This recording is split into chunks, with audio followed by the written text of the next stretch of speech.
Episode 8 begins with a flashback. The hero in Nor's storybook had earned the esteemed title of Dragon Slayer after vanquishing a dragon so evil it probably had "destroy all life" on its daily to-do list. Young Nor was so impressed by this tale that he boldly declared he wanted to slay a dragon too.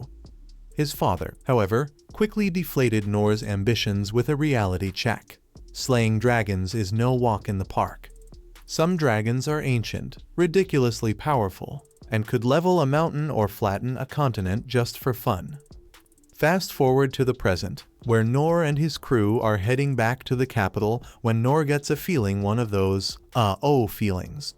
While the others are blissfully unaware, Nor's monster radar is on full alert. He points out where the trouble is coming from, and just as everyone's about to call him paranoid, the Dragon of Calamity makes a grand entrance. As panic spreads like wildfire, Rain, one of Nor's companions, can't believe the Empire has actually unleashed this oversized lizard just because they didn't get their way. The Dragon of Calamity, according to the history books, should still be in hibernation, dreaming about terrorizing future generations. But no, someone decided to play alarm clock and set it on a path to demolish the kingdom. Rain orders an immediate evacuation, but the Bee Sovereign, perched on a rooftop, senses some magical mischief afoot. Someone's blocked the exits to keep the sovereigns busy while the dragon does its worst. Meanwhile, the king is channeling his inner stoic as he watches doom approach. Gilbert, his advisor, practically begs him to leave, but the king is all about duty over safety, sending Gilbert to help the citizens instead. You know, typical king stuff. Ames, another member of the group, watches the dragon's aerial show, fully aware that the capital's about to become a historical footnote. She hopes the evacuation is in full swing, but Lynn, who knows her dad better than anyone, realizes he'll be the last one out if he leaves at all. He's probably planning to play hero. While everyone else is losing their cool, Nor is absolutely starstruck. This is his first time seeing a real dragon.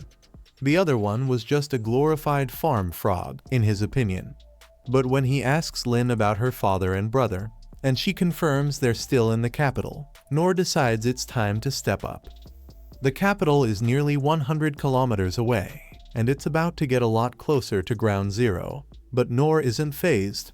He figures he can make it there if he runs no biggie, right? Lynn's jaw practically hits the floor. The capital is hours away at a normal pace, and they've only got minutes. But Nor suggests using the same trick they pulled against the goblin in the forest. Lynn should hit him with her strongest wind blast, and he'll handle the rest. It's a crazy idea, but if anyone can pull off crazy, it's Nor. With no time to lose, Lynn gets her game face on and prepares to blast Nor at speeds that would make a rocket jealous. Back in the capital, the king is having flashbacks to his showdown with the emperor. The emperor wanted a dungeon so powerful it could change the world, but the king thought meddling with it was a one-way ticket to disaster.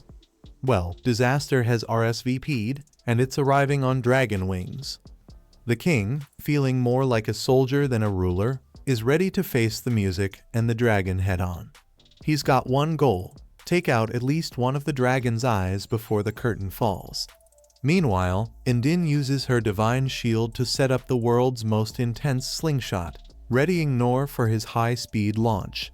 Nor's confidence is starting to waver as he realizes just how dangerous this is. But before he can say wait, Lynn fires off her six-fold wind blast, sending Nor rocketing toward the capital faster than you can say Dragon Slayer. As the dragon hones in on the king, Nor is en route, proving that when it comes to crazy plans, it's go big or go home. As the dragon charges up its legendary dragon's breath, the same flame that once turned a continent into toast, the king, realizing he's about to become extra crispy, decides that if he's going out with a bang. He whips out his blast sword, which channels all his mana into one epic strike, but at the cost of his life. It's a classic, this is how legends die moment. But just as the king is about to make his grand exit, Nor rockets in from out of nowhere and parries the dragon's face because why not? sending the dragon's breath shooting harmlessly into the sky and the dragon itself crashing to the ground. The dragon, now dazed and confused, tries to figure out what in the world just happened. When it spots Nor, it naturally assumes he's the culprit. So, the dragon tries to flatten him with its tail. But Nor, in full "not today" mode, parries that too, sending the dragon crashing down again. Nor, who thought he was about to be the next human pancake after Lynn launched him here, woke up just in time to take control of the situation, using his enhanced abilities to vault over the castle walls. His landing could use some work, though, since he ended up body slamming the dragon. Now that he's face to face with this supposed nation-ending calamity, Nor can't help but wonder why everyone's been making such a fuss. He's pretty sure Lynn's wind blast was scarier. Feeling confident, he gets ready to turn this dragon into a giant, scaly piñata.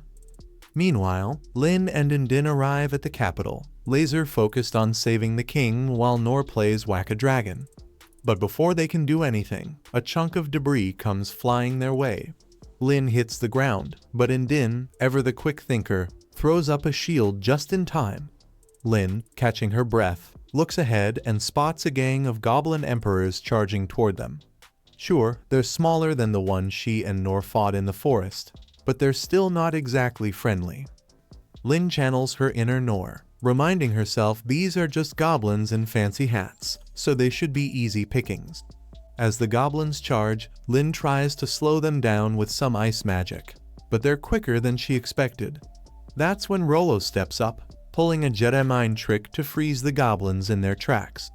Lynn takes the hint, encasing them in ice, while Din materializes a sword and slices them into goblin sushi. Crisis averted. Lynn's beyond impressed. Din's not just the divine shield, she's the divine sword too. And Rollo, well, stopping a bunch of goblin emperors with a few words is next level cool. Back to the dragon, which is now having what can only be described as an identity crisis. This tiny human is parrying everything it throws, and to make matters worse, Nor is actually chipping away at its supposedly indestructible scales and claws. Nor, meanwhile, is pretty stoked that his sword hasn't even gotten a scratch, and starts wondering if it's made of some kind of unbreakable space metal. Realizing it's getting nowhere with brute force, the dragon switches tactics. It soars into the air, charges up another dragon's breath, and fires it straight at Nor, thinking there's no way he can parry this one. But of course, Nor just swats it away like it's nothing. At this point, the dragon is flabbergasted. Did this guy really just parry a nuclear blast? Rollo can sense the dragon's frustration. It's throwing everything it's got, but Nor isn't even breaking a sweat. For a creature with an ego as big as its wingspan, being outdone by a human the size of a snack is a serious blow. Desperate to save face, the dragon makes one last, desperate lunge at Nor. But Nor, probably stifling a yawn at this point, parries the attack again, this time breaking one of the dragon's claws in the process. That's when it hits the dragon. It's outmatched. Admitting defeat, the dragon slumps to the ground and submits to Nor. The crowd is in stunned silence, and Nor himself is a bit confused about what just happened. But hey, a win's a win. He remembers the hero from his childhood story, who slayed a dragon and brought prosperity to the land with its remains. But even though this dragon has caused quite the mess, Nor just can't bring himself to kill it. Instead, he plops down in front of it, calling it a day. Want more epic dragon parries and legendary hero moments? Smash that subscribe button like Nor smashes dragon attacks, and hit the like button harder than a dragon's breath. You won't want to miss what happens next in this adventure of mythical proportions. Stay tuned, and remember, the only thing hotter than dragon's breath is the action right here.